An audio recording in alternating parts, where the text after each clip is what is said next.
లోకేష్ కి చెప్తా ఉన్నా మీ ద్వారా. నా ఇంటికి నీళ్ళు ఎంత దూరమో నీ ఇంటికి నా ఇల్లు అంతే దూరం. ఇవాళేమో సంబరపడుతున్నామో, రాక్షస ఆనందం పొందుతామేమో హెచ్చరిస్తా ఉన్నా.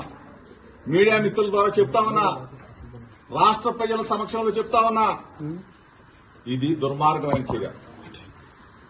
నేనేం చేశానా?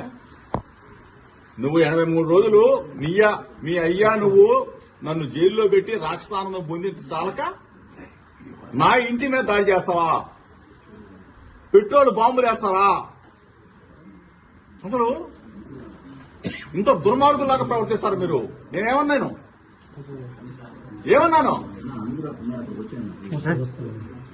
ఈరోజు మీరు చేసిన దుర్మార్గం. మేమేదో భయపడతాననుకుంటున్నామేమో. చూస్తా.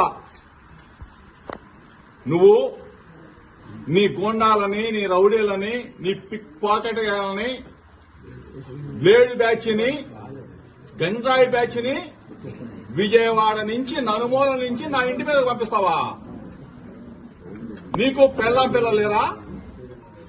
నీకు ఇల్లు లేదా? నీకు కుటుంబం లేదా? ఇవాళతో ఇది ఆగిపోతుంది అనుకుంటున్నావా? లోకేష్ ని చెప్తా ఉన్నా, నువ్వు ఇటువంటి రాక్షసానందాన్ని కన్నా నువ్వు తప్పైందని చెప్పకపోతే ఇటువంటి పనికి మారిన పిల్ల చేస్తలకి జోగి మీకు భయపడ్డాం. చిన్నప్పటి నుంచి రాజకీయాల్లో ఉన్నా నీ పిల్ల చేసలకి, నీ వెర్రి చేసలకి నీకు నిన్న చెప్పా, ఒళ్ళు తగ్గించుకున్నావు కానీ నీ చిప్పు దొబ్బింది, నీ మెదడు మొత్తం దొబ్బింది. ఏం పనురాయి పనికి మానోడా? ఒక బలహీన వర్గాల వాడి మీద నా మీద తాడా. సిక్కుసారం వదిలేసి సన్నాసులాగా తయారైంది.